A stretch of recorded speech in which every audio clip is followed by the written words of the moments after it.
تو ان آیات مبارکہ میں اس پر یہ دلیل پیش کی جا رہی ہے کہ یہ محض دھمکی نہیں ہے کہ ہم مجرموں کو سزا دیں گے، بلکہ یہ تو تاریخ کا تسلسل ہے، ہم ایسا کر چکے ہیں۔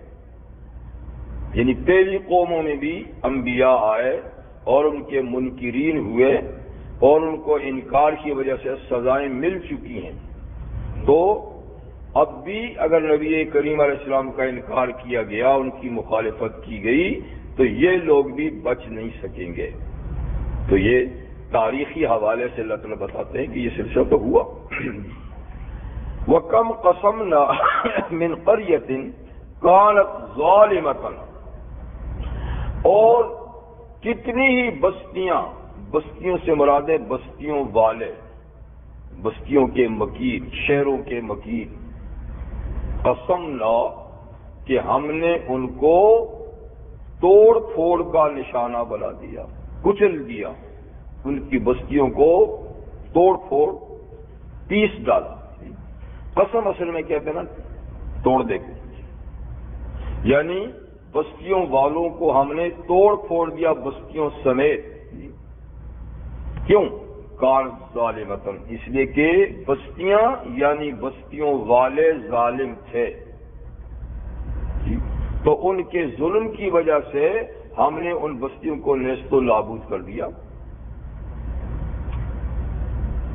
اور جب ان کو نیست و نابود کر دیا تو یہ نہیں کہ دنیا خالی پڑی رہی، بلکہ وَأَنشَأْنَا بَعْدَهَا قَوْمًا آخَرِينَ، ہم نے پیدا کی ان کے بعد دوسری قومیں، ان کی جگہ دوسری قومیں کھڑی کر دی، ان کو عروج دیا، ان کو ترقی دی۔ پھر جب انہوں نے بھی بغاوت کا راستہ اختیار کیا تو ان کو بھی مٹا دیے، اس کی جگہ دوسری قومیں آ گئی۔ تو یہ ایک تاریخی تسلسل ہے جو حضرت نوح علیہ السلام کی قوم سے چلتا ہے، اور یعنی مشرکین مکہ تک یہ تسلسل چلا آ رہا ہے۔ یعنی پہلی قوم جس کو اس ظلم کی پاداش میں طوفان کی نظر کیا گیا وہ نوح علیہ السلام کی قوم تھی، اور اس کے بعد دنیا اجڑ نہیں گئی، بلکہ اللہ نے ایک اور قوم کو عروج دیا، قوم عاد، ہود علیہ السلام کی قوم۔ انہوں نے وہ جانشین بنے، جب وہ جانشین بنے تو انہوں نے بھی وہی طریقہ اختیار کیا غرور و تکبر کا اور اپنے وقت کے نبی کی نافرمانی اور سرکشی کا، تو ہم نے اس کو بھی بالکل مٹا دیا، پورا ختم کر دیا۔ پھر قوم ہود سمود آ گئی، صالح علیہ السلام کی قوم۔ اسی طریقے سے پھر آگے دوسری قوموں کا حال ہے۔ تو یعنی یہ مکہ والوں کو محض دھمکی نہیں دی جا رہی کہ تم اپنی روش بدلو، نہیں تو ہم سزا دیں گے، سزا اور جزا کا معاملہ تو چلا آ رہا ہے۔ اب ہوا یہ کہ فلما احسوا باسنا، یہ ظالم قومیں جن کو نیست و نابود کیا گیا، ان کے محلات مسمار کر دیے گئے، ان کی تمام مادی ترقیات کو پیوند خاک بنا دیا گیا۔ فلما احسوا باسنا، جب ان لوگوں نے ہمارے عذاب کو آتے ہوئے محسوس کیا، پہلے تو مانتے نہیں تھے، نبی جب ان کو بتاتے تھے کہ نہیں مانو گے تو جلد اللہ کا عذاب آئے گا، مانتے نہیں تھے، کہاں آئے گا، نہیں آئے گا۔ لیکن جب ٹھیک ٹائم پہ عذاب کے آثار نظر آتے ہوئے دیکھے تو کیا ہوا؟ اذا هم منها يركضون، تو اچانک یہ لوگ اپنی شہروں اور بستیوں سے ایڑی لگا کر بھاگنے لگے۔ یرکضون یہ رکض سے، اور رکض اصل میں گھوڑے کو ایڑی لگانے کو کہتے ہیں۔ گھوڑے کو بھگانے کے لیے جب اس میں بیٹھتے نا ایڑی لگاتے، اس کے پاؤں رکھ کے بھگانے کے لیے، اس کو رکض کہتے ہیں۔ یہاں اس کا مطلب ہے کہ یعنی دوڑ پڑے، بھاگنے لگے، جب عذاب کے آثار نظر آئے تو بھاگنے لگے ان بستیوں سے۔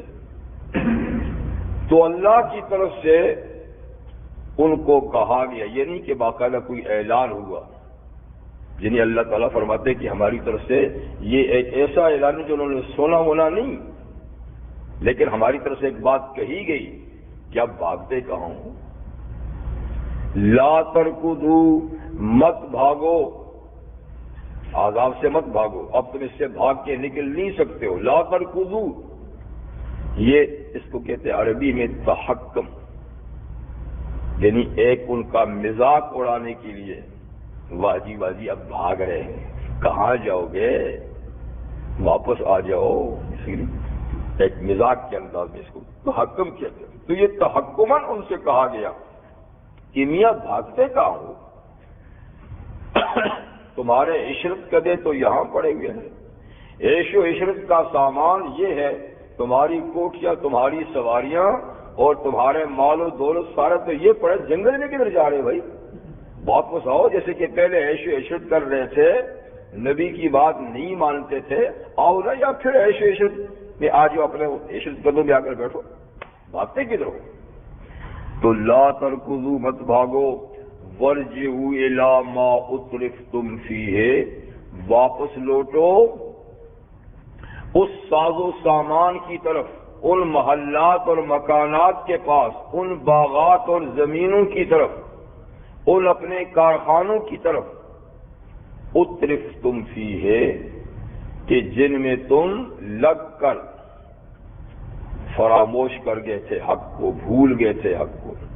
اطراف اصل میں کہتے ہیں مال و دولت میں، مال و دولت کے نشے میں آدمی جب حق کو بھول جاتا ہے نا، یعنی خوشحالی، لیکن خوشحالی میں اطراف اصل میں کہتا ہے خوشحالی کی، تو یعنی ان ساز و سامان کی طرف واپس آؤ جس خوشحالی میں تم نے پڑھ کر حق کا انکار کیا اور حق کو تم بھول گئے، ہمیں بھی بھول گئے، اس خوشحالی کے ساز و سامان کی طرف واپس آؤ، جاتے کیوں؟ وَمَسَاكِنِكُمْ، اور اپنے ان عالی شان گھروں کی طرف واپس آؤ جن میں تم نے یعنی اپنے عیش و عشرت کا سامان اکٹھا کر رکھا تھا، ان گھروں کی طرف آؤ۔ تو جاتے کہاں ہوں؟ لعلکم تسألون، واپس آؤ تاکہ تم سے پوچھا جائے۔ کیا پوچھا جائے؟ یعنی تم سے یہ پوچھا جائے گا کہ یہ جو تم کو نعمتیں اللہ کی طرف سے ملی تھیں، کیا اس لیے ملی تھیں کہ تم اللہ کو بھول جاؤ اور اس کے بھیجے ہوئے رسولوں کا انکار کرو، اس کے بھیجے ہوئے قانون سے اب بغاوت کرو، تو یہ نعمتیں اور یہ خوشحالی اس لیے تمہیں دی گئی تھی، یا اس لیے دی گئی تھی کہ تم اس کی قدر کرو، اس نعمت کا یعنی احسان مانو، اللہ کو یاد کرو، اس کے بھیجے ہوئے ان کی عزت احترام کرو، اللہ کے قانون۔ تو یہ جو کچھ تمہیں دیا گیا تھا کس لیے دیا گیا تھا؟ تو واپس آؤ تاکہ تم سے پوچھا جائے۔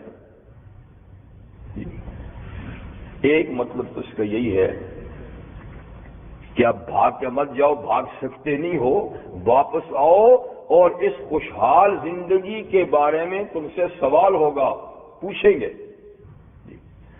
لیکن تسألون کی ایک اور تفسیر بھی ہے جو بعض مفسرین نے کی، وہ یہ کہ یہ ان لوگوں سے خاص طور پہ خطاب ہے جو شہر کے وڈیرے اور ملک ہوتے تھے، چودھری ہوتے تھے، سردار ہوتے تھے، ان سے خاص طور پہ کہ میاں تم کہاں بھاگ رہے ہو، پبلک بھی تمہارے پیچھے بھاگ رہی ہے، کہاں جا رہے ہو؟ تم تو شہر کے سردار تھے، بڑے تھے جی، صاحب رائے لوگ تھے، تم لوگوں کو مشورے دیا کرتے تھے، مشکلات سے نکالا کرتے تھے جی، تو اب جاتے کہاں ہو؟ اب جو یہ عذاب الہی کی مشکل پڑی ہے، واپس آؤ، لعلکم تسألون، کہ تاکہ تمہاری پبلک رعیت، تمہارے عوام تم سے پوچھیں اس مشکل سے نکلنے کے لیے کیا رستہ ہے، تم کوئی رستہ بتاؤ نا ان کو۔ یعنی پہلے بگاڑتے بھی تم تھے، اس لیے کہ قرآن حکیم سے یہ بات معلوم ہوتی ہے کہ گمراہی کا اصل سبب ہمیشہ کھاتا پیتا طبقہ رہا ہے۔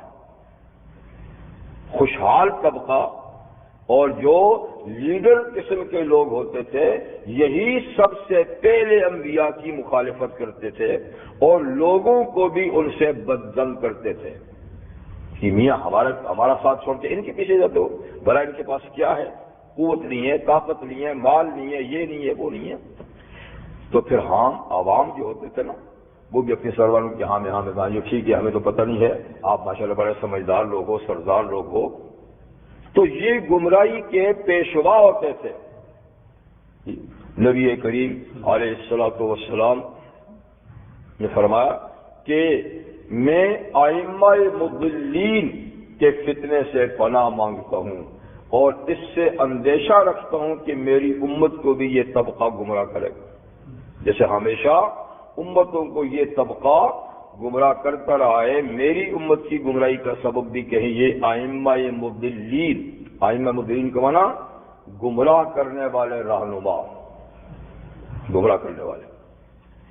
تو یہ ہر طبقہ زندگی میں اس قسم کے لوگ ہوتے ہیں، یہ نہیں کہ سمجھے کہ کوئی خاص صاحب اقتدار ہی ہوتے ہیں، یعنی برے بھلے ہر طبقے میں ہوتے ہیں، وزراء میں اچھے بھی ہیں برے بھی ہیں، حکمران کبھی اچھے بھی آئے ہیں برے بھی آئے ہیں، اسی طریقے سے ہر طبقہ زندگی میں اچھے برے لوگ ہوتے ہیں۔ تو ائمہ مضلین کا مطلب یہ ہے کہ ہر طبقے میں اس قسم کے لوگ پیدا ہو جائیں گے جو لوگوں کو گمراہ کریں گے۔ خود وہ طبقہ جو ہادی ہے، لوگوں کا رہنما ہے،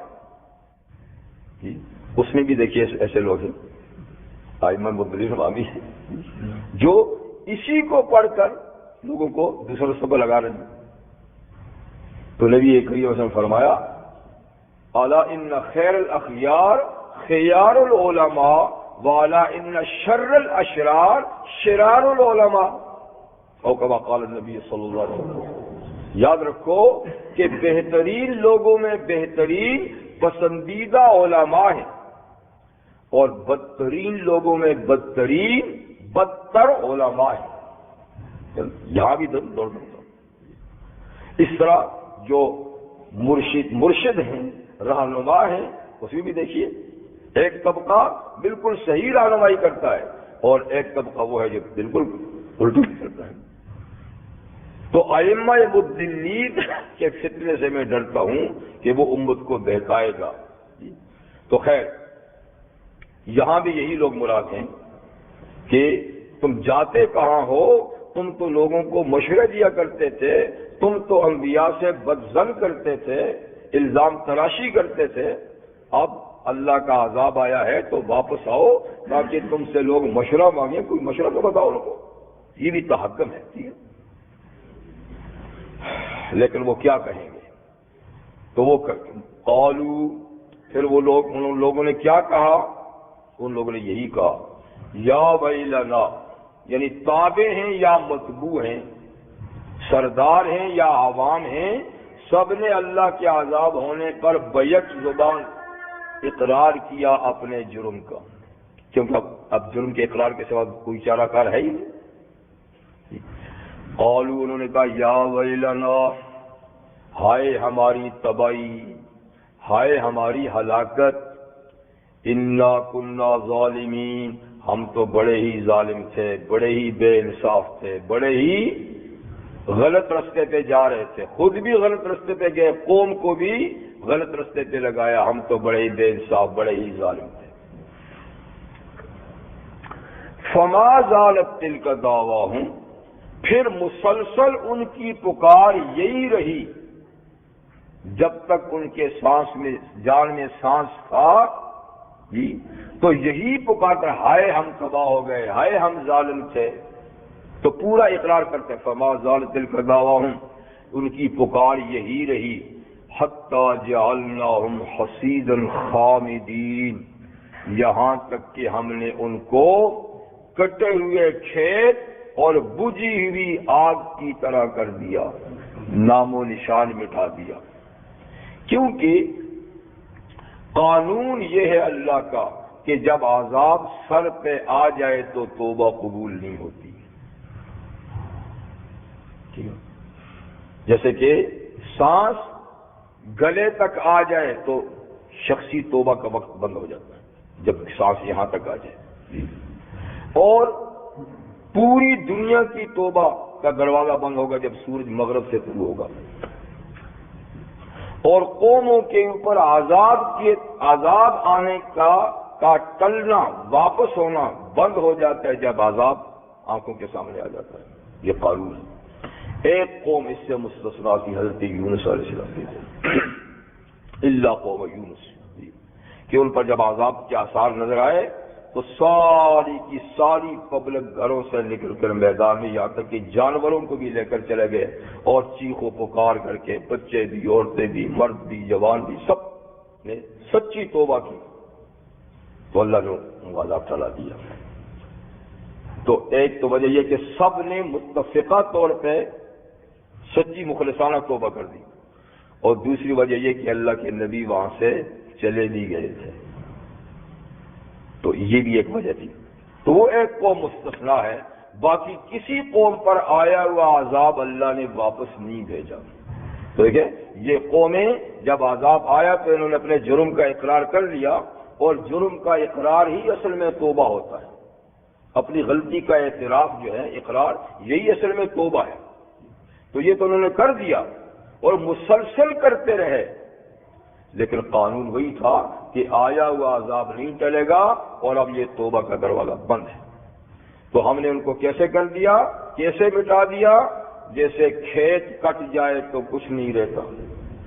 تو حسید محسود کے معنی میں ہے، اور یہ کٹے ہوئے کھیت کو کہتے ہیں، اور خمود بجھی ہوئی آگ کو کہتے ہیں، کہ آگ جل رہی ہے، شعلے چل رہے ہیں، اور اچانک آپ نے پانی گرا دیا اس کے اوپر یا کوئی چیز، تو اس کی روشنی بھی ختم ہوگی، اس کی حرارت بھی ختم ہوگی، کچھ نہیں رہا، اس کی تو خمود، جیسے ہم کہتے ہیں بجھ گئی۔ تو ان قوموں کو ہم نے کٹے ہوئے کھیت اور بجھی ہوئی آگ کی طرح ختم کر دیا، ان کا نام و نشان یعنی مٹا دیا۔ تو یہ قانون یعنی چلا رہا ہے، یہ بتایا جا رہا ہے رحمت للعالمین صلی اللہ علیہ وسلم کے زمانے کے کافروں کو کہ تم کون سے باغ کی انگلی ہو کہ تم میرے نبی کی مخالفت کرو گے تو یوں دن دناتے پھرو گے۔ ٹھیک ہے، جو وقت میں نے سزا کا مقرر کیا اس وقت تک تم جو چاہو کر لو، وہ صبر کریں گے، تم ظلم کرو، ٹھیک ہے، لیکن جو مقررہ وقت آیا تو تمہارا حشر بھی وہی ہوگا جو پہلی قوموں کا ہوا، سو ہوا۔ اور اس کے بعد اب تا قیامت اقوام کے لیے ضابطہ یہی ہے کہ ظالم کو اللہ ایک وقت تک چھوٹ دیتے ہیں، کر لے، کتنا کرے گا کتنا کرے گا، لیکن پھر یہ ہے کہ اسی ضابطے کے تحت جو اس کے لیے وقت مقرر ہے سزا کا، وہ وقت جب آتا ہے تو ظالم نیست و نابود ہو جاتا ہے۔ تو آج بھی ظلم و ستم کا بازار گرم ہے جی، جس کی لاٹھی اس کی بھینس کا معاملہ چل رہا ہے۔ انسانوں کو جانوروں سے بھی بدتر مقام پہ لا کر کھڑا کیا ہوا ہے، لیکن آخر یہ دن بھی پورے ہو جائیں گے، یہ دن بھی پورے ہو جائیں گے، اور ان کا نام بھی نام و نشان مٹے گا جیسے پہلوں کا نام و نشان مٹا جی۔ وما خلقنا السماء والارض وما بينهما لاعبين، پھر رخ کلام اسی طرف موڑتے ہیں اللہ تعالیٰ کہ یہ لوگ کیوں اللہ کی مخلوق میں غور و فکر کر کے اللہ کی معرفت حاصل نہیں کرتے، کہ اس کی مخلوق میں غور و فکر کریں اور اس سے اللہ کی عظمت کا ان کو ادراک ہو، اور جب اللہ کی عظمت دل میں آئے گی تو اللہ کے قانون کی عظمت بھی آئے گی، اس کے نمائندوں کی عظمت بھی آئے گی، اور معاملہ ٹھیک ہوگا۔ تو اس کے لیے اللہ تعالیٰ نے پوری کائنات بنا رکھی ہے۔ تو اللہ تعالیٰ فرماتے ہیں ہم نے یہ کائنات یوں ہی تو نہیں بنائی، کھیلنے کے لیے تو نہیں بنائی، بلکہ ایک با مقصد کائنات بنائی ہے، ایک عظیم مقصد کے لیے یہ کائنات بنائی ہے، اور اس کا انجام بھی عظیم ہوگا جیسا اس کی ابتدا عظیم ہے۔ تو وما خلقنا السماء والارض وما بينهما لاعبين، ہم نے آسمان اور زمین اور جو کچھ ان دونوں کے درمیان ہے، اس کو کھیلنے کے لیے نہیں بنایا، تماشا دیکھنے کے لیے نہیں بنایا، ایک مقصد کے لیے بنایا۔ ارباب اختیار ہمیشہ ایسا کرتے رہے ہیں، الا ماشاءاللہ جو کچھ مستثنیٰ تو سو ہے، لیکن عمومی طور پہ جب لوگ برسر اقتدار ہوتے ہیں، با اختیار ہوتے ہیں، تو ان کا طریقہ یہی ہوتا ہے کہ لہو و لعب، کھیل اور تماشے میں ان کی زندگیاں گزرتی ہیں، اور ان کے نزدیک انسانی قدریں اتنی مٹ جاتی ہیں کہ انسان اور جانور میں کوئی فرق نہیں ہوتا، اور وہ اپنی دل لگی کے لیے ایک انسان کے ساتھ بھی ایسا معاملہ کرتے ہیں جو جانور کے ساتھ بھی نہیں ہونا چاہیے۔ تو کسی دور میں یونان، روم، یہ دنیا کی ترقی یافتہ قومیں تھیں، ان کا نظام بھی بڑا زبردست تھا جی، اور اپنے دور میں بڑی تو اس دور میں جو ارباب اختیار ہوتے تھے یا اسی قسم کے سردار قسم کے لوگ، قوموں کے سردار قسم کے لوگ ہوتے تھے، تو انہوں نے بھی اس طرح کے عشرت کدے، جیسے آج کل کلب ہے یا اس قسم کے ادارے ہیں جہاں بیٹھتے ہیں، گپے ہانکتے ہیں جی، اور پتہ نہیں نہ معلوم کیا کیا خرافات ان کے اندر ہوتی ہیں، تو انہوں نے اپنے دور میں اس قسم کے خرافات کے مقامات بنائے تھے، جہاں شام کو گئے، گپے لگی جی، تماشے ہوئے۔ تو ایسے ایسے تماشے بھی وہ لوگ انہوں نے کیے کہ بھوکا شیر لایا گیا صرف تماشے کے لیے، اپنے دل کو خوش کرنے کے لیے، اور غلامی کا زمانہ بھی تھا اس زمانے میں بھی، یہ تو بعد کے زمانے تک، یہ گزشتہ صدی تک تو غلامی کا زمانہ تھا ہی نہیں، تو غلام اس وقت بھی تھے۔ تو غلام کون ہوتا ہے؟ انسانی تو ہوتا ہے جی۔ تو غلام کو پکڑ کے بھوکے شیر کے سامنے پھینک دیتے تھے، اور باقی سارے سردار یعنی کرسیاں لگائے بیٹھے تھے تماشا دیکھنے کے لیے صرف۔ تو شیر ویسے بھی شیر ہو، جب بھوکا ہو تو وہ حملہ کرتا تو کتنی چیخ و پکار غریب انسان کی ہوتی، کس طریقے سے اس کو لتاڑتا، کیسے اس کی ٹکا بوٹی کرتا، تو یہ ٹھا ٹھا کر کے اس کی ہنسی اڑاتے، خوش ہوتے۔ یعنی ان کے تماشا بینی کا ایک طریقہ یہ بھی تھا انسانوں کے ساتھ، بھئی چلو شیر بھوکا ہے، آپ کوئی جانور ذبح کر کے گوشت بھی کھلا سکتے ہو، یا بہت ظلم کرتے ہو تو زندہ جانور سامنے کر دو، ایک انسان جو تمہاری طرح انسان ہے۔ لیکن وہی بات ہے کہ ان چیزوں نے ان کو ایسا اندھا کر دیا تھا کہ انسان اور جانور میں کوئی فرق محسوس نہیں کرتے تھے۔ لیکن آج کا دور اس سے کوئی الگ نہیں ہے۔ آج بھی جو انسانوں کی تذلیل ہو رہی ہے، آپ اخباروں میں، ٹی وی میں خبریں پڑھتے ہوں گے، اور ملکوں کی تمہیں کیا بات کروں، ہمارا ملک جس کو اسلامی ملک کہا جاتا ہے، جیسا اسلام کا مزاج وہاں اڑایا جاتا ہے جی، عورتوں کو ننگا کر کے بازاروں میں جلوس نکالتے ہیں۔ یہ عام آدمی تو نہیں کر سکتا نا، پیچھے کوئی چودھری ہوگا نا، ہاں یہ وڈیروں کا کام ہے، چودھریوں کا کام ہے۔ پھراتے ہیں اور پھر تالیاں بجاتے ہیں اور خوش ہوتے ہیں، اور قتل کر کے خوش ہوتے ہیں۔ قتل کر کے تو ساری دنیا آج کل خوش ہوتی ہے، وہ فلاں کو مار دیا، کیا بات ہوگی جی۔ تو خون انسان کی جو ارزانی ہے اور انسان کی حرمت کی جو بے حرمتی آج کے دور میں کی جاتی ہے، شاید وہ لوگ ہوتے تو وہ بھی شرم کے مارے جھک جاتے جو وہ کام کرتے تھے، اور اس کو ہم بیان کرتے کہتے بڑا ظلم ہو رہا تھا۔ لیکن ہمارے ہاں جو ظلم ہوتا ہے اس کو تو کوئی ظلم کہتے ہیں، ہم تو بڑے مہذب لوگ ہیں، شائستہ لوگ ہیں۔ اللہ فرماتے ہیں کہ ہم نے کھیلنے کے لیے نہیں بنایا، ہم نے تو عبرت کے لیے بنایا سارا کارخانہ، اور تم نے ہماری چیزوں کو تماشا بنا رکھا ہے، تم اس کو تماشے کی طور پر دیکھتے ہو، ہم نے تو عبرت کے لیے بنایا۔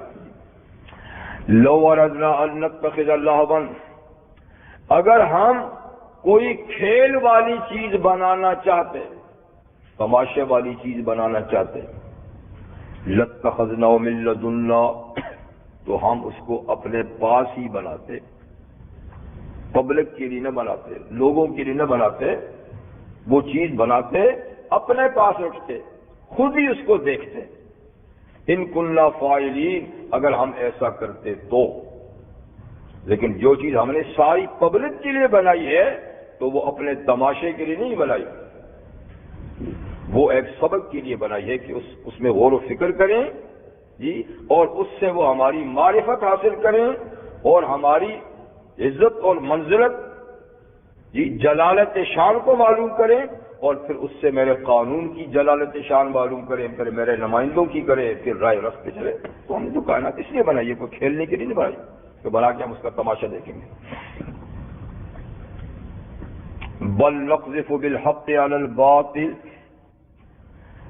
بلکہ بات یہ ہے کہ یہ دنیا جو حق اور باطل کی آماجگاہ ہے، جہاں نیکی بدی اور حق اور باطل دونوں چلتے ہیں، خیر اور شر دونوں ساتھ ساتھ چلتے ہیں، کبھی ایک کا دباؤ ہوتا ہے، کبھی دوسرے کا دباؤ ہوتا ہے جی، لیکن ہیں دونوں یہ سلسلے جاری ہیں۔ تو اللہ تعالیٰ نے 3 عالم بنائے، یہ ویسے عالم تو بہت سارے ہیں لیکن 3 بڑے عالم ہیں، 3 بڑے جہان ہیں۔ ایک جہان ہے جہاں شر کا گزر ہی نہیں، خیر ہی خیر ہے، بھلائی ہی بھلائی ہے، خوبی ہی خوبی ہے۔ وہ کون سا عالم ہے؟ جنت۔ اور دوسرا عالم ہے کہ جہاں خیر نام کی کوئی چیز نہیں، سراپا شر، سراپا برائی، تاریکی ہی تاریکی، گھٹن ہی گھٹن۔ وہ کیا ہے؟ جہنم۔ اور تیسرا عالم دونوں کا مجموعہ ہے، بلکہ ان دونوں عالموں کے لیے شو روم ہے، شو روم۔ تو یہ دنیا جنت اور دوزخ کا شو روم ہے، یہاں دونوں چیزیں ہیں، نیکی بھی ہے، بدی بھی ہے، بلائی بھی ہے، برائی بھی ہے جی، جنت کے کام بھی ہو رہے ہیں، دوزخ کے کام بھی ہو رہے ہیں، تو دونوں کا نمونہ ہے، ٹھیک ہے نا۔ اس لیے اس کو آپ کہہ سکتے ہیں یہ حق اور باطل کی کشمکش، حق اور باطل کے ٹکراؤ کا عالم ہے، لیکن نتیجہ ریزلٹ اس عالم میں بھی ہمیشہ حق کے لیے رہا ہے۔ یعنی کچھ وقت کے لیے بے شک باطل کا دباؤ زیادہ ہو جاتا ہے، حق بظاہر دب جاتا ہے، مغلوب ہو جاتا ہے، لیکن آخر نتیجہ جو ہے نا وہ پھر حق ہی کے بارے میں نکلتا ہے جی۔ تو اس لیے اللہ اس کو فرماتے ہیں بل نقذف بالحق علی الباطل، بلکہ ہم تو حق کو باطل پر پھینکتے ہیں۔ قذف کہتے ہیں نا پتھر مارنے کو، پتھر پھینکنا، تو ہم حق کو باطل پر پھینکتے ہیں۔ تو کہاں پھینکتے ہیں؟ فَيَدْمَغُهُ، وہ سیدھا اس کے دماغ میں لگتا ہے، نشانہ خطا نہیں جاتا۔ اور جو اللہ کوئی چیز لگائیں گے تو نشانہ خطا کہاں سے جائے گا؟ تو ہم اپنے ٹھیک وقت میں جب ہم نے باطل کو مٹانا ہوتا ہے، حق کو ابھارنا ہوتا ہے، تو پھر اچانک ایسا ہوتا ہے کہ باطل کے سر پہ بمبارڈمنٹ کرتے ہیں، ایسا کرتے ہیں کہ اس کا بھیجا نکل جاتا ہے، اس کی کھوپڑی پھٹ جاتی ہے۔ فَيَدْمَغُهُ، دماغ سے دماغ، فَيَدْمَغُهُ، حق باطل کے ٹھیک دماغ پہ لگتا ہے۔ تو جب دماغ ختم ہو جائے تو آپ کو پتا نا چیز فیل ہو جاتی ہے۔ دل اور دماغ تو مرکز ہے نا، ان میں سے ایک بھی ختم ہوا انسان ختم ہے۔ تو جب باطل کے دماغ پہ جب حق ڈالتے ہیں تو فَإِذَا هُوَ زَاهِقٌ، اچانک باطل مٹ جاتا ہے، بالکل ختم ہو جاتا ہے، اس کا دم ہم نکل جاتا ہے۔ یوں بھی سورہ اسراء میں اللہ نے یہ قانون بیان کیا ہے، جال حق و زہق الباطل، حق آیا تو باطل مٹا، ان الباطل کان زہوقا، باطل کو تو مٹنا ہی ہے، باطل کو تو مٹنا ہی ہے جی۔ تو اس لیے ہمیشہ نتیجہ جو ہے نا وہ آل حق کے بارے میں نکلا، اگرچہ دیر سے نکلا، جیسے بھی نکلا، یہ ہمیشہ سے یہ بھی تاریخ کا حصہ ہے جی۔ تو 950 سال حضرت نوح علیہ السلام نے کتنی پریشانیاں گزاری، آپ کی ماننے والوں کو بھی کتنی تکالیف کا سامنا کرنا پڑا، کتنا طویل عرصہ، اور باطل دندناتا رہا۔ بظاہر نہیں لگتا تھا کہ یہ چند نفوس ان کو بھی کبھی کامیابی ملے گی، بظاہر کوئی صورت نہیں تھی، ہر طرف باطل کا چرچا تھا، لیکن آخر طویل عرصہ گزرنے کے بعد بھی نتیجہ کس کے حق میں نکلا؟ انہی چند پاک باز لوگوں کے حق میں نکلا، اور وہی طوفان سے بچے اور باقی سب باطل طوفان کی نظر ہو گئے۔ تو یعنی کبھی بھی آل حق کو مایوسی نہیں اختیار کرنی چاہیے، اس لیے کہ اللہ تعالیٰ کا فرمان ہے کہ یہ کشمکش رہے گی، اتار چڑھاؤ رہے گا، غالب مغلوب دونوں طرف سے ہوتے رہیں گے۔ دیکھیے نبی کریم علیہ السلام جیسا سربراہ اور حضور علیہ السلام جیسا یعنی سپہ سالار کہ جن کا کوئی پلان ایسا نہیں کہ جس میں کسی قسم کی کمزوری ہو، لیکن امتحاناً کبھی کبھی بامی شکست ہو جاتی تھی، بامی ہو جاتی تھی، لیکن نتیجہ کس کے بارے میں نکلا؟ بات تو نتیجے کی ہے۔ تو جلد یا بدیر یعنی باطل کا کام کیا ہے؟ مٹ جانا ہے، چاہے اس کا کتنا ہی بظاہر زور کیوں نہ ہو۔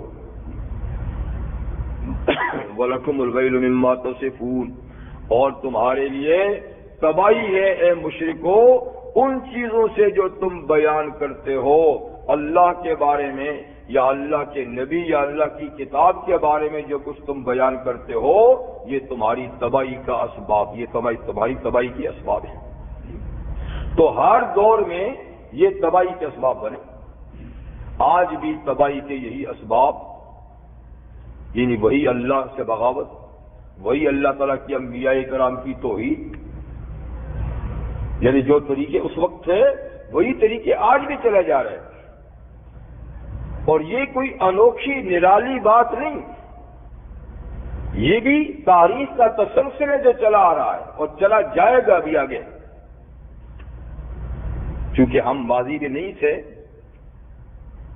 ابھی ہیں، ہمارے لیے یہ چیزیں انوکھی ہیں، اس لیے ہم بعض چیزیں دیکھ کے آپے سے باہر ہو جاتے ہیں اور ہم خود قانون شکنی کرنے پر تل جاتے ہیں، ورنہ یہ بات نئی نہیں، پیچھے سے چلی آ رہی ہے۔ یعنی انبیاء کرام کی توہین کوئی آج کا مسئلہ ہے؟ دور نبوت سے ہماری اس شریعت میں، ہمارے دور نبوت سے حضور کی حیات طیبہ میں کتنی جسمانی روحانی آپ کو تکالیف پہنچائے گی۔ آپ سے پہلے جتنے انبیاء کرام گزرے ہیں کتنا انہیں ستایا گیا جی۔ اور پھر قرآن حکیم نے اس بات کی وضاحت کی کہ یہ سلسلہ چلتا رہے گا۔ سورہ آل عمران میں اللہ تعالیٰ نے فرمایا ہے وَلَتَسْمَعُنَّ مِنَ الَّذِينَ أُوتُوا الْكِتَابَ مِنْ قَبْلِكُمْ وَالَّذِينَ أَشْرَكُوا أَذًى كَثِيرًا، کہ تم ضرور بالضرور، یقینی بات ہے، بلا شک و شبہ تم ضرور سنو گے، کس سے؟ ان لوگوں سے سنو گے جن کو تم سے کتاب پہلے دی گئی۔ کون؟ یہود و نصارہ۔ تم ضرور یہود و نصارہ کی زبانی سنو گے، اور والذین اشرکوا، ان لوگوں سے بھی سنو گے جو مشرک ہیں۔ تو باقی ساری اقوام مشرک ہیں، اہل کتاب وہ بھی مشرک ہے لیکن ان کا لقب اہل کتاب ہے. تو اہل کتاب اور غیر اہل کتاب جتنی دنیائے کفر ہے تم ضرور ان سے سنو گے. کیا سنو گے؟ اذن کثیرہ، سخت تکلیف دہ باتیں سنو گے، سخت تکلیف ایذا رسانی کی باتیں کریں گے. تمہیں ابھارنے کے لیے، تمہارے ہاتھوں نقصان کرانے کے لیے ایسے ایسے شوشے، ایسی چیزیں پیدا کریں گے کہ تم آپس سے باہر ہو گئے. تو وہ سلسلہ چل رہا ہے. کبھی کارٹون ہے، کبھی قرآن جلائے جاتے ہیں جی، کبھی کوئی مضمون لکھا جاتا ہے، کبھی مساجد پر حملے ہوتے ہیں. کیا کچھ نہیں ہوتا. یہ ساری چیزیں وہی ہے کہ تم ضرور سنو گے ان سے. وہ اپنی تقریروں میں کہیں گے، اپنی تحریروں میں لکھیں گے جی ایسی چیزیں کہ جو تمہارے لیے سخت اذیت ناک ہوں گی، ناقابل برداشت ہوں گی. تو یا اللہ پھر ہم کیا کریں؟ کہ اللہ فرمایا کہ تمہیں علاج بھی بتاؤ بیماری کا. وَإِن تَصْبِرُوا وَتَتَّقُوا، وَإِن تَصْبِرُوا، اگر تم ان ساری باتوں کے مقابلے میں صبر کا دامن ہاتھ سے چھوڑو گے نہیں اور تقوی کا رستہ اختیار کرو گے تو لا یضرکم کیدہم شیئا، ان کی یہ ساری تدبیریں تمہارا کچھ نہیں بگاڑ سکیں گی. لیکن اگر صبر نہ کیا، تقوی نہ اختیار کیا، جو انہوں نے کیا وہ تم نے بھی کیا، تو پھر یہ ہے کہ تم جانو وہ جانے. تو ہم وہی رستہ اختیار کرتے ہیں جس سے روکا گیا ہے. یعنی ایک تو ادھر سے اذیت ناک تکلیف دہ باتیں پہنچتی ہیں، ایک تو وہ، اور دوسرا اٹھ کے ان کا کچھ نہیں بگاڑ سکتے. اپنی دکانیں جلاتے ہیں، اپنی دوستوں اپنے بھائیوں کی گاڑیاں جلاتے ہیں، اپنا ہی اپنے ہاتھوں سے نقصان کرتے ہیں. بھی کیا ہوا اس سے؟ وہ خود خوش ہوتا ہے کہ ہم نے دیکھو وہ کام بھی کر لیا، ہم نے ان کے ہاتھوں سے نقصان بھی کرا دیا. تو ڈبل نقصان ہوا. تو اس کے مقابلے میں ان تصبروا، صبر کرو. اپنا کیا نقصان کرتے ہو؟ اس سے کیا بن جائے گا؟ ہاں، صبر کا معنی یہ بھی نہیں ہے کہ تم کچھ بھی نہ کرو. صبر کا مطلب یہ ہے کہ خود کو کنٹرول میں رکھ کر جو قانونی طریقہ ہے وہ اختیار کرو. اگر کسی نے کتاب لکھی تو جواب میں کتاب لکھو، اور کوئی مضمون لکھا تو آپ مضمون لکھ دو. یا بہت زیادہ ہے، احتجاج ہی کرنا ہے تو پرامن احتجاج کر لو. یہ توڑ پھوڑ کیا ہے اور یہ نعرہ بازی کیا ہے، اس لیے تو کوئی مسئلے کا حل نہیں ہے. اور پھر آخری حال یہ ہے، آخری حال جو قرآن اعدوا لهم ما استطعتم من قوة، وہ طاقت کے نشے میں یہ سب کچھ کر رہے ہیں تو تم ان کے مقابلے میں جتنا بس ہے طاقت پیدا کرو. ٹھیک ہے، تو طاقت تو ہم نہیں پیدا کر سکتے، تو یوں پھر وہ جو چاہیں گے کریں گے.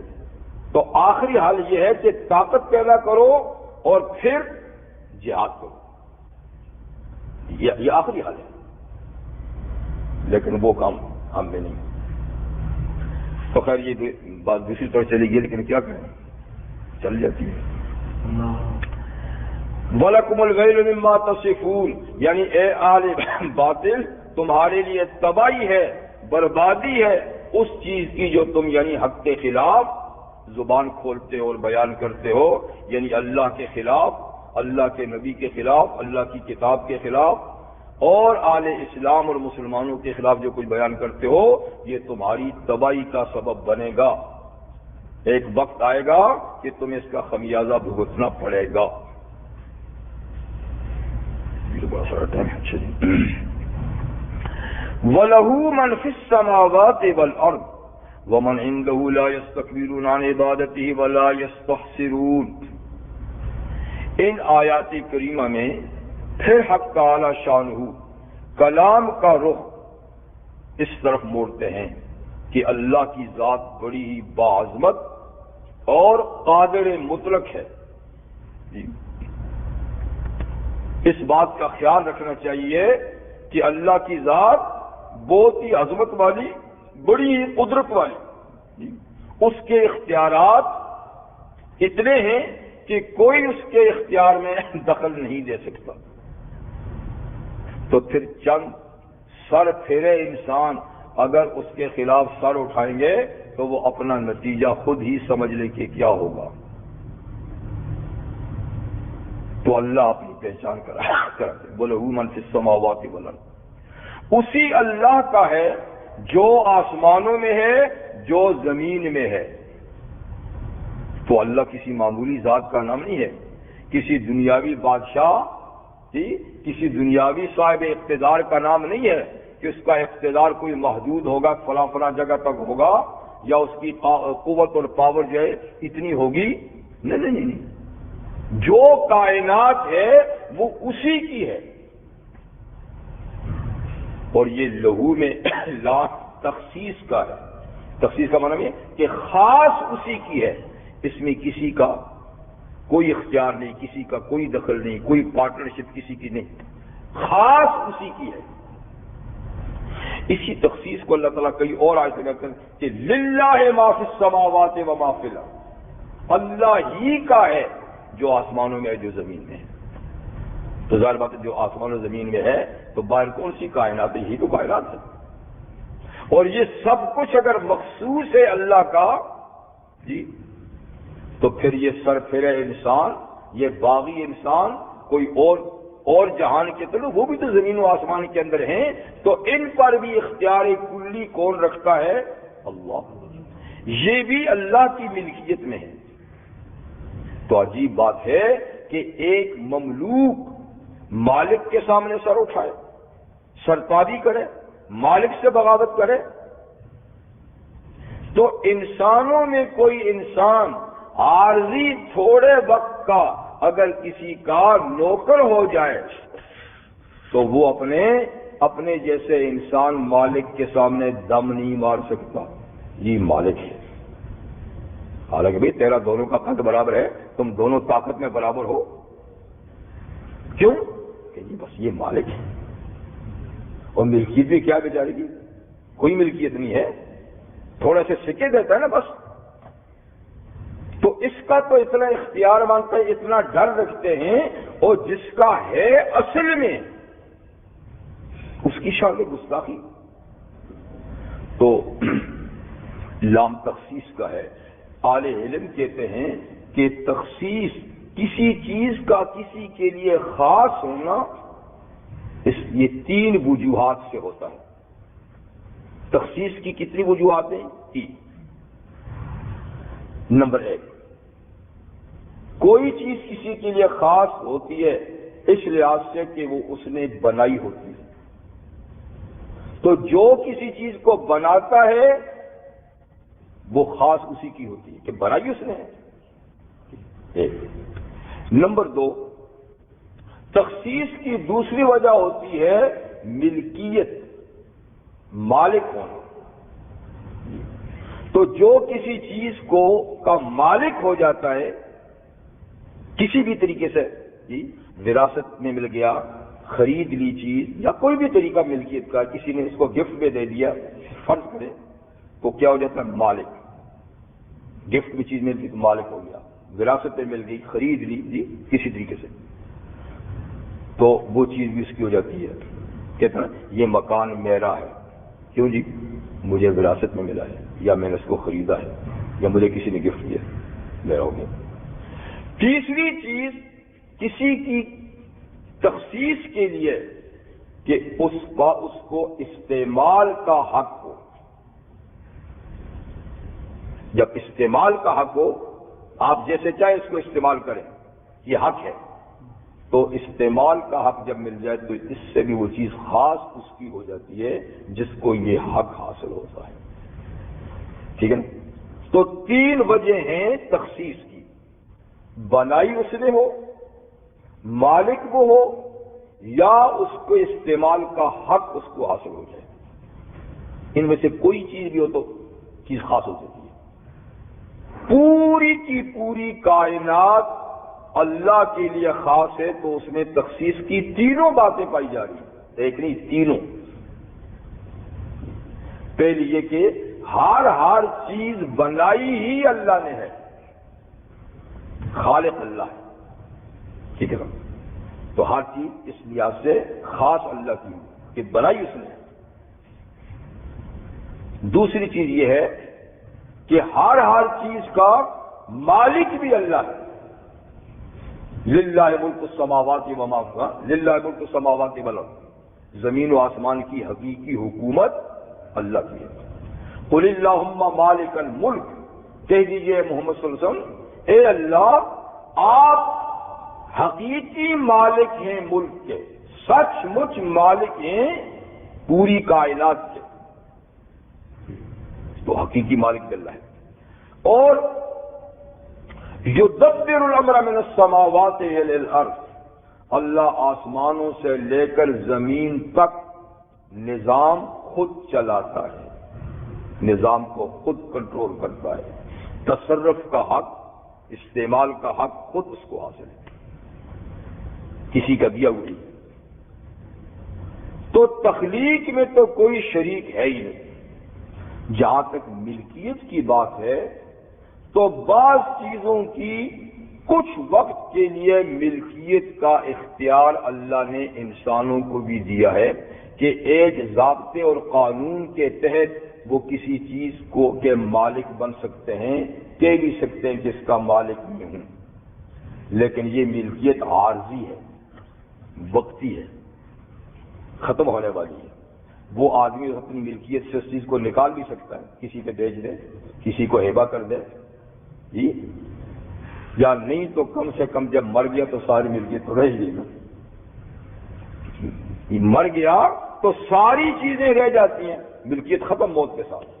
تو زندگی میں تھوڑے وقت کی ایک خاص فائدے کے تحت اسی طرح حق کے تصرف بھی بعض چیزوں پہ ہمیں حاصل ہے کہ ہم ان کو استعمال میں لا سکتے ہیں اپنی مرضی، اپنے اختیار سے، لیکن یہ بھی عارضی سا تصرف ہے، جی، اور کہیں نہیں تو کم سے کم موت کے ساتھ تو یہ بھی ختم ہو جائے گا۔ تو اس لیے حقیقی تخلیق، حقیقی ملکیت کاملہ اور تصرف کاملہ ہر چیز پر کس کو حاصل ہے؟ اللہ۔ تو اسی طرح لہو من فی السماوات والارض، اسی کا ہے خاص جو کوئی آسمانوں میں ہے، تو آسمانوں میں کیا ہیں؟ فرشتے، سارے فرشتے اللہ کے، پیدا بھی اس نے کیے، مالک بھی وہی ہے، اور سب اللہ کے حکم کے فرما بردار ہیں۔ والارض، اور زمین کے اندر جتنی مخلوق ہے، جنات ہیں، فرشتے بھی ہیں زمین میں، انسان بھی ہیں، باقی ساری مخلوقات، یہ سب بھی ملکیت کے لحاظ سے بھی کہ سب کے مالک اللہ ہیں، تخلیق کے لحاظ سے کہ خالق اللہ ہے، اور تصرف اور اختیار کے لحاظ سے بھی یہ سب پر کنٹرول اللہ کا ہے۔ یہ تو اس کی شان ہے کہ بلا شرکت غیر سب کچھ اللہ کا ہے۔ تو یہ جو بغاوت کر رہے ہیں اس کے قانون سے، یہ بھی کس کے ہیں؟ اسی کے ہیں۔ تو اللہ ان سے پوچھ لے گا کہ تم میرے ہوتے ہوئے کہ پیدا بھی میں نے کیا تھا، مالک بھی میں تھا، جی، کنٹرول بھی میرا تھا، تو تم مجھ سے سر کیسے اٹھا دیتے؟ تو ہم پوچھیں گے، تو پوچھنے کا حق ہے۔ ومن عنده، اور یہ نہ سمجھے کہ یہ چند سر پھیرے انسان اللہ سے بغاوت کر کے کوئی اللہ کی حکومت میں نقص پیدا کر دیں گے، کوئی کمزوری پیدا ہو جائے گی۔ یہ کوئی دنیا کی حکومت نہیں ہے کہ حکمران ڈرتا ہے کہ کوئی میرے خلاف ایجیٹیشن نہ کر لے، جلوس نہ نکال لے، میری حکومت کمزور ہو جائے گی۔ یا وہ بات نہیں، اللہ کی حکومت کا تو اندازہ ہی نہیں ہے۔ یہ تو اس کے مقابلے میں چند ذرات بھی نہیں ہیں۔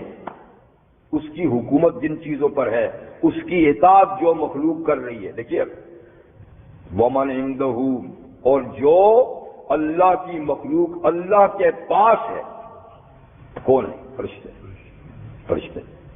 اور سب سے زیادہ تعداد بھی کس کی ہے؟ فرشتوں کی ہے. سب سے زیادہ تعداد جی. دوسرے نمبر پہ جنات اور تیسرے نمبر پہ ہم انسان جی. تو سب سے زیادہ فرشتے ہیں. ساتوں آسمان بھی فرشتوں سے لدے ہوئے ہیں. لدے ہوئے ہیں. کیسے؟ رحمت للعالمین صلی اللہ علیہ وسلم نے فرمایا کہ آسمان چرچراہٹ کرتے ہیں. چرچراہٹ جیسے چھت پہ ہے نا، ہماری چھتیں تو ماشاء اللہ ہے ایسی نا، اوپر کوئی چلے تو آواز آتی ہے. کہا آسمان بوجھ کی وجہ سے، اور آسمان کتنے ہیں؟ سبن شدادا. اللہ فرماتا ہے سخت مضبوط آسمان میں نے بنائے. ساتھ حل طرافی خلق رحمان تفاوت، یعنی اللہ کی اس تخلیق میں کبھی تم نے کوئی شگاف، کوئی ٹوٹ پھوٹ، کوئی مرمت دیکھی ہے؟ پتہ نہیں اربوں خربوں سال ہو گئے ان کو پیدا ہوئے، جھمکے کیوں ہیں اتنے مضبوط. لیکن فرشتوں کے بوجھ سے حضور نے فرمایا صلی اللہ علیہ وسلم کہ آسمان بھی چرچراہٹ کرتے ہیں، اور ان کو حق ہے چرچراہٹ کا. کیوں؟ فرمایا کہ آسمان پر ایک بالش جگہ بھی خالی نہیں جہاں کوئی فرشتہ اللہ کی عبادت میں مصروف رہو. تو بتائیے یہ آسمان کتنا بڑا ہے، اوپر والا اس سے بڑا، ساتواں سب سے بڑا، اور ان کی اندر فرشتوں کا یہ حال ہے تو کتنی عبادت ہو رہی ہے. اور پھر آسمانوں سے اوپر ملائے اعلیٰ، بالائی کونست کے فرشتے جی، علیین، پھر عرش الہی کا طواف کرنے والے، عرش الہی کو اٹھانے والے، پھر جنت کی تعمیر کرنے والے، جنت میں کام کتنے فرشتے ہیں. پھر فضا میں کتنے فرشتے ہیں، پھر زمین میں کتنے فرشتے ہیں. تو پہلے فرشتے ہی کوئی کم ہیں. اسی لیے تو کہا علامہ اقبال نے کہا کہ پتہ نہیں کسی نے کہا جی، درد دل کے واسطے پیدا کیا انسان کو، ورنہ طاعت کے لیے کچھ کم نہ تھے قربوبیاں. عبادت کے لیے تو کہتے ہیں فرشتے ہی کافی تھے. اتنی تعداد ان کی ہے، اور ایک لمحہ بھی ان کا عبادت کے بغیر نہیں گزرتے. ایک لمحہ جی. سوال یہ پیدا ہوتا ہے کہ فرشتوں کی تو کچھ ڈیوٹیاں بھی اللہ نے لگائی ہوئی ہیں، تو پھر وہ ڈیوٹی بھی کرتے ہوں گے تو اس وقت کیسے اللہ کو یاد کرتے ہوں گے؟ تو ایک بات تو یہ کہ اللہ کی ڈیوٹی انجام دینا بھی تو ذکر ہے. صرف یعنی سبحان اللہ الحمدللہ یہ ذکر نہیں، اللہ کی حکم برداری ہی ذکر ہے. دوسری بات یہ ہے کہ اگر اللہ تعالیٰ کی کوئی اور ڈیوٹی وہ انجام دے رہے ہیں تو یہ ذکر و اذکار تو ان کے سانس کی طرح ہے. جیسے ہم سارے کام کرتے ہیں سانس رکتی ہے، ہم باتیں بھی کرتے ہیں سانس پھر چل رہی ہے، یا پلکیں جو جھپکتی ہیں تو کوئی چیز رکاوٹ بنتی ہے. تو جیسے پلکیں جھپکتی رہتی ہیں سانس چلتا ہی رہتا ہے، تو فرشتوں کا ذکر کا یہ حال ہے کہ بس ان کا ذکر جاری رہتا ہے. کوئی اور ڈیوٹی کرے تو بھی ذکر جاری ہے. تو اتنی بڑی مخلوق تو اللہ کا ذکر کر رہی ہے. اور ان کی شان بھی کیا ہے؟ وَمَنْ عِنْدَهُ لَا يَسْتَكْبِرُونَ عَنْ عِبَادَتِهِ. جو اللہ کے پاس ہے فرشتے، وہ اللہ کی عبادت سے تکبر نہیں کرتے، متواضع ہیں، عاجز ہیں. وَلَا يَسْتَخْسِرُونَ، اور وہ تھکتے بھی نہیں، تھکان بھی نہیں، عبادت کرنے میں تھکتے بھی نہیں. 24 گھنٹے لگاتار، تھکاوٹ والی بات نہیں، مسلسل. یسبحون اللیل والنہار، وہ رات دن اللہ کی تسبیح بھی پڑھتے رہتے ہیں. تسبیح تو تسبیح وہی ہوتی ہے نا جو زبان سے کہی جاتی ہے. سبحان اللہ وبحمدہ، سبحان اللہ العظیم، یہ فرشتوں کی خاص تسبیح ہے. لا یفترون، اور اس تسبیح پڑھنے میں سستی نہیں کرتے، سستی بھی نہیں کرتے، تکبر بھی نہیں کرتے، تھکتے بھی نہیں. تو بھلا اتنی اللہ کی مخلوق اس کی تسبیح خوائیں عبادت کرنے والی ہے تو چند انسان اگر بگڑ جائے تو اس کی خدائی میں کیا فرق پڑتا ہے؟ ان کے بگڑنے سے کیا فرق پڑتا ہے؟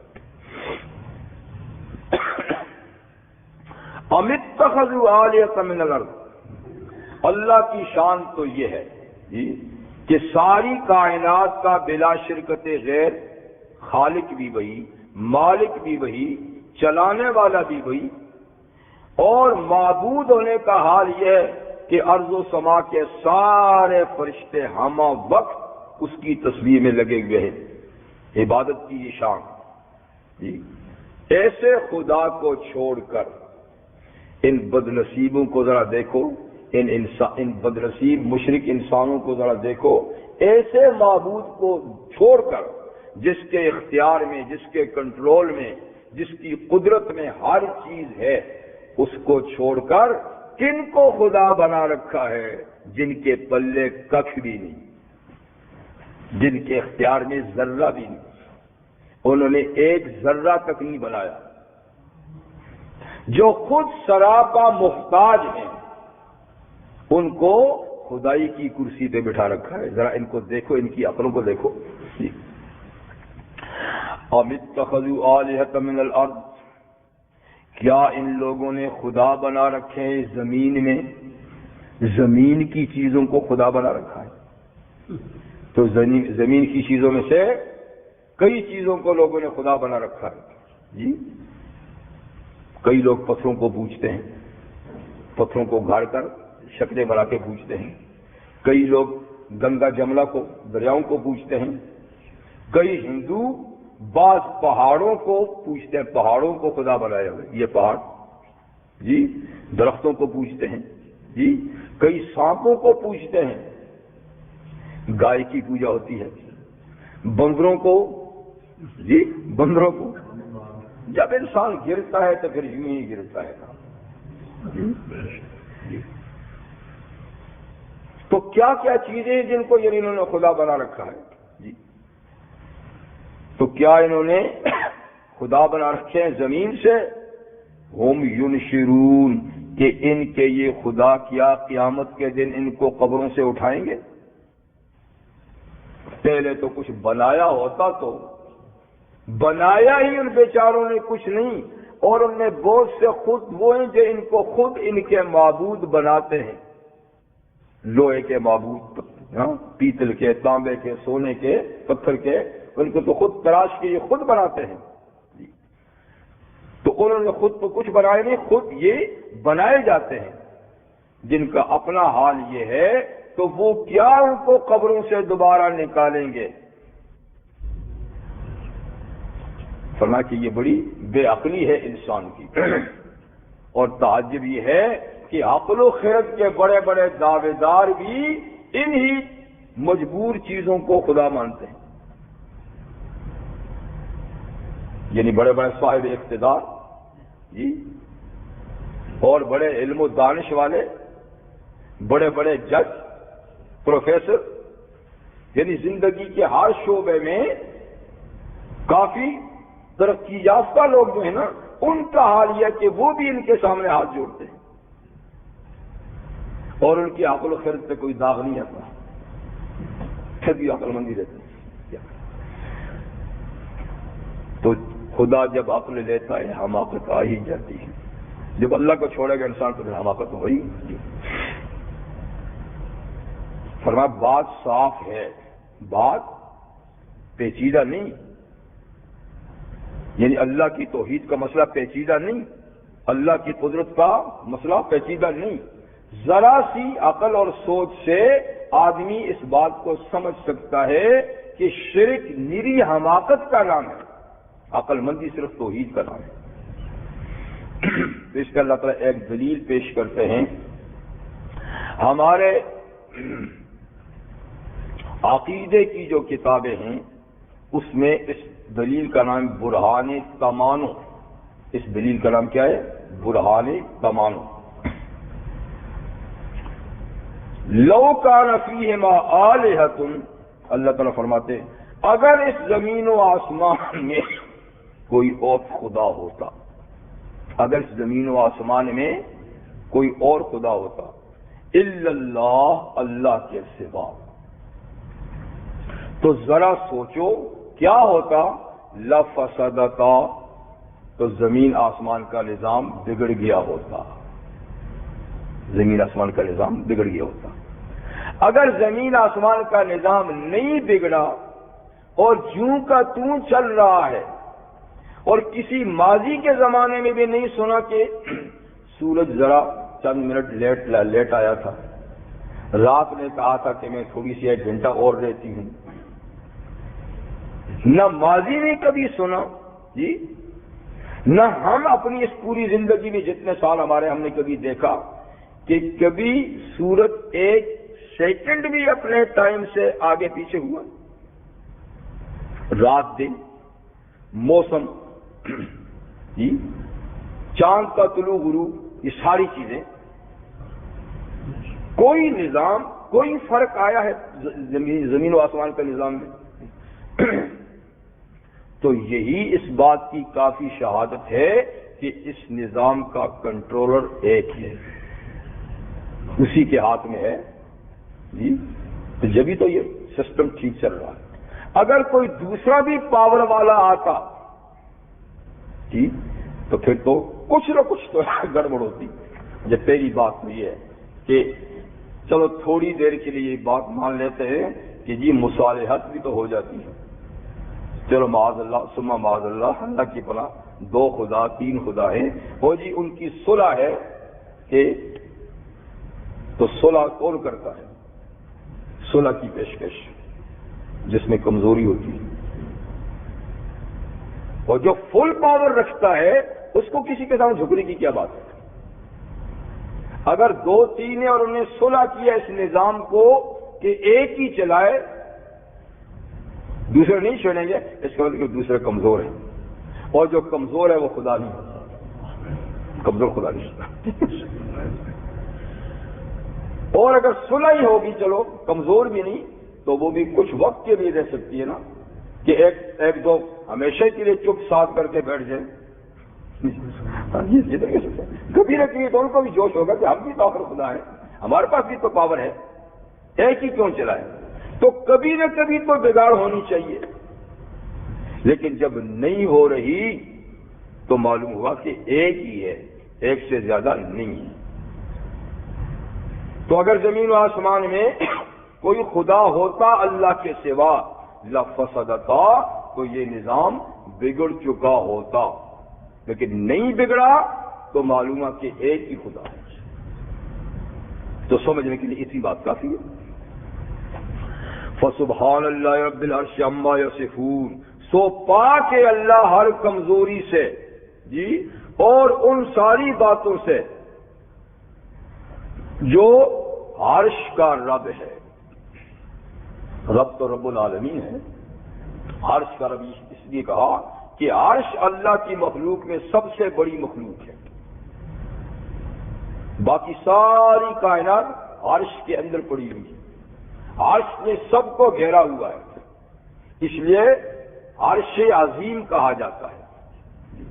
تو جب عرش عظیم کا رب ہوا تو ساری چیزیں اندر والی تو خود ہی اس کی ہے، ویسے بھی جا بجا کہہ رہا کہ سب کچھ اس کا ہے، لیکن جب رب العرش العظیم کہہ دیا تو عرش عظیم کے اندر کی ساری چیزیں ٹھیک ہے۔ اور یوں بھی کہہ سکتے ہیں کہ جو تخت شاہی کا مالک ہوتا ہے حکومت اسی کی ہوتی ہے، تو عرش عظیم کیا ہے؟ وہ تخت شاہی ہے جی، جو تخت شاہی کا رب ہے تو پوری سلطنت کا وہ رب ہے۔ کن چیزوں سے پاک ہے؟ عما یصفون، ان چیزوں سے پاک ہے جو یہ لوگ بیان کرتے ہیں اس کے لیے۔ تو اللہ کے برابر کسی کا عقیدہ تو نہیں ہوتا کہ اللہ کے برابر، جو مشرک ہیں وہ بھی سب سے بڑا رب تو اللہ ہی کو مانتے ہیں، خاص کر کے مشرکین عرب جو ہے نا، وہ تو بڑا رب اللہ ہی کو کہتے تھے، باقی جو انہوں نے بت بنائے ہوئے تھے ان کو چھوٹے خدا کہتے تھے، کہتے ہیں کہ بس ان کو کچھ پاور اللہ نے دیا ہوا ہے، کچھ، لیکن بڑا وہی ہے۔ اسی لیے وہ اپنے حج کے تلبیہ میں تلبیہ بھی اسی طرح کا پڑھتے تھے، لبیک اللہم لبیک لبیک لا شریک لک لبیک جی الا شریکا تملکہ وما ملک، یہ بیچ میں دم لگا لیتے تھے کہ اللہ آپ کا کوئی شریک نہیں، ہم حاضر ہیں، مگر وہ شریک کہ ان شریکوں کا مالک بھی تو ہی ہے، وما ملک وہ بذات خود کوئی اختیار نہیں رکھتے، آپ نے کچھ ان کو اختیار دیے ہیں، بس وہی استعمال کرتے ہیں۔ تو یہ انہوں نے ایک منمانی بات پیچھے میں لگائی تھی۔ تو بڑا خدا وہ بھی اللہ ہی کو تسلیم کرتے تھے، اور ویسے بھی دنیا میں سب سے بڑا خدا جس نے پوری کائنات کو وجود بخشا ہے اللہ ہی کہتے ہیں، لیکن مسئلہ خراب یہ ہے کہ پھر کہتے نہیں اس نے اپنے اختیارات فلاں کو دیے ہیں، اور اللہ نفی کرتے کہ میں نے سارا کنٹرول اپنے ہاتھ میں رکھا ہوا ہے، میں نے اختیارات تقسیم نہیں کیے۔ اللہ کی شان یہ ہے، ایک تو یہ کہ زمین و آسمان کی ہر چیز ملکیت میں، تخلیق میں، تصرف میں اللہ کی ہے، ٹھیک۔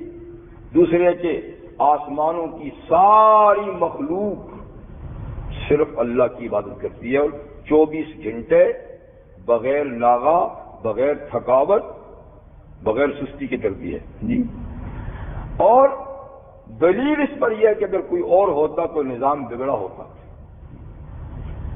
اب اللہ کی ایک شان یہ ہے کہ لا یسأل عما یفعل وهم یسألون، اللہ کی یہ شان ہے کہ اللہ سے نہیں پوچھا جا سکتا، کوئی قوت ایسی نہیں کہ اللہ اس کے سامنے جواب دہ ہو، کوئی طاقت نہیں جو اللہ سے پوچھ سکے کہ آپ نے یہ کیوں کیا، کیسا کیا، یعنی اللہ کسی کے سامنے جواب دے نہیں۔ لا یسأل عما یفعل، اللہ سے نہیں پوچھا جا سکتا اس چیز کے بارے میں جو اللہ کرتا ہے۔